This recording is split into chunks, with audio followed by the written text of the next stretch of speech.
And hello again, everybody. Welcome to SFF180. It is January the 12th, Monday, and it is time for the mailbag. Once again, I hope you all had a great weekend. I'm recording this fairly late in the evening as I just got in from another visit to the family. But as you see, have a decent, modest, but still fairly respectable little stack of new books from publishers for this week. So without further ado, we will dig into them and see what there is. Okay, and this is a little something from the Penguin Group.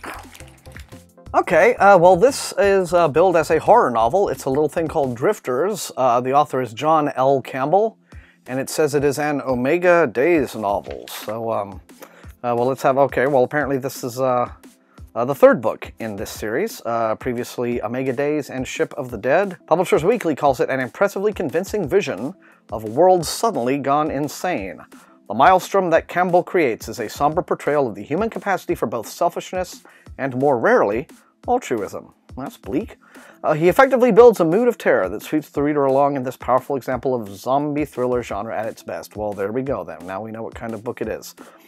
So yes, it's I guess an apocalyptic zombie series. So if you just can't get enough of zombies, here we go. This was out on the 6th of January as a trade paperback.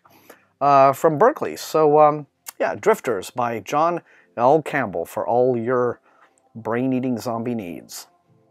And a package from Random House.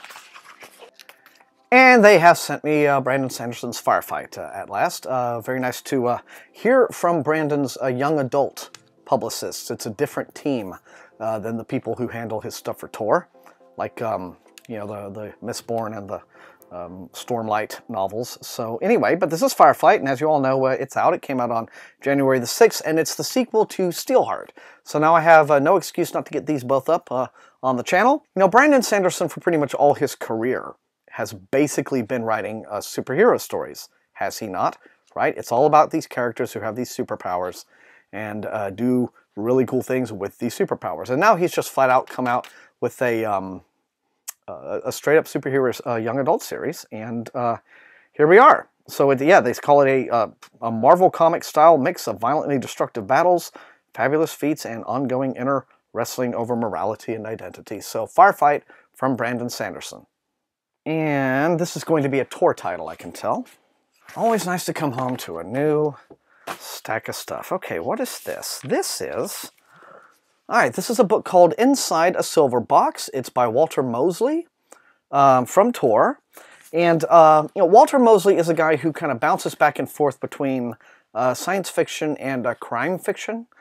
He's actually better known for crime fiction. I've only read one of his SF novels, to be perfectly honest. It's a book that came out a few years ago called The Wave. Didn't really like it, but I'm always willing to be proven wrong with an author's new books. So let's have a look and see what to expect from Inside a Silver Box. Okay, so this one comes out January 27th. Two people brought together by a horrific act are united in a common cause. The two join to protect humanity from destruction by an alien race, the Laz, L-A-Z, hell-bent on regaining control over the Silver Box, the most destructive and powerful tool in the universe. My.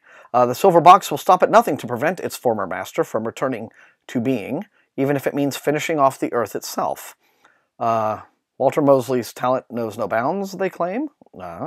And his latest novel will find rapt readers among his long-devoted fan base, as well as anyone interested in examining the big questions of our universe. From life's meaning to the nature of good and evil, Mosley takes readers on a speculative journey beyond reality. Okay, well, like I said, this comes out January 27th, Inside a Silver Box by Walter Mosley. Let me know in the comments. And a Random House title. Okay, well, the Terry Pratchett fun continues. This is a paperback, Anchor paperback, coming out on January 20th. It is The Globe, The Science of Discworld 2, a novel. Round World is under siege. Are 3 wizards and an orangutan librarian enough to thwart the elvish threat? Again, co-written with Ian Stewart and Jack Cohen. So when the Wizards of Unseen University first created Round World, they were so concerned with discovering the rules of this new universe that they overlooked its inhabitants entirely. Now they have noticed humanity, and humanity has company. Arriving in Round World, the Wizards find the situation is even worse than they'd expected. Under the elves' influence, humans are superstitious, fearful, and fruitlessly, it says, trying to work magic in a ruled world by logic. Ridcully, Rincewind, Ponder Stibbons, and the Orangutan Librarian must travel through time to get humanity back on track and out of the Dark Ages. So this is the Globe. Comes out January 20th. The Science of Discworld 2. And this final package looks like a big, chunky tour title. Ah ha ha ha! Well, looky here.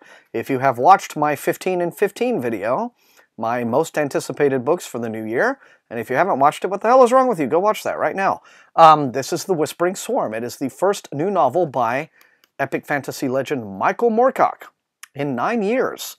And let's see, this one comes out on the 13th, so tomorrow. This comes out tomorrow. Yeah, it just says pretty much the same thing that I said about it in the 15 in 15 video. It says it's the first in a trilogy that will follow a young man named Michael as he simultaneously discovers himself and a secret realm hidden deep in the heart of London. There's got to be more than that. I'm going to read the jacket copy here. Okay, it's book 1 of the Sanctuary of the White Friars. In 1253, Henry III granted a parcel in the heart of London to refugees from the Holy Land, the Carmelite Friars. Their garb gave the district its name, White Friars. Later, when designated a sanctuary, it gained another, Alsatia. Outside the law, the quarter became a haven for criminals, debtors, adventurers, and misfits. Judging none, welcoming all, the brothers' only concern was to escape history's notice and its troubles. So Alsatia did not suffer like the rest of the world. No plague infected it, no great fire consumed it, no blitz demolished it. Within its walls, the friars persisted down the centuries, quietly keeping the secret of their true nature and purpose, guarding truths of cosmic import and a nameless treasure. But in the years after World War II, a young Londoner named Michael stumbles into Alsatia, stunned to discover an impossible place where reality and romance, life and death, fiction and history coexist. Neither Michael nor Alsatia will ever be the same again. Right on. Well, that sounds pretty fantastic. Great to have Michael Moorcock back. The Whispering Swarm comes out tomorrow, the 13th. Okay, guys, and that is it for this episode of the Mailbag. Thank you, as always, for joining me. Now, as always, if you're a new sub, and the subs have really been boosting lately, I've been very happy to see that. Welcome to all you new folks, and thank you. The idea here is, these are the review copies that publishers and publicists send to me. Let me know in the comments which of these looks most exciting to you. And otherwise, please leave a like if you enjoyed watching, share this video far and wide with your SFF reading friends, and please, above all, subscribe. That is how this channel grows. And until I see all of you next time, happy reading.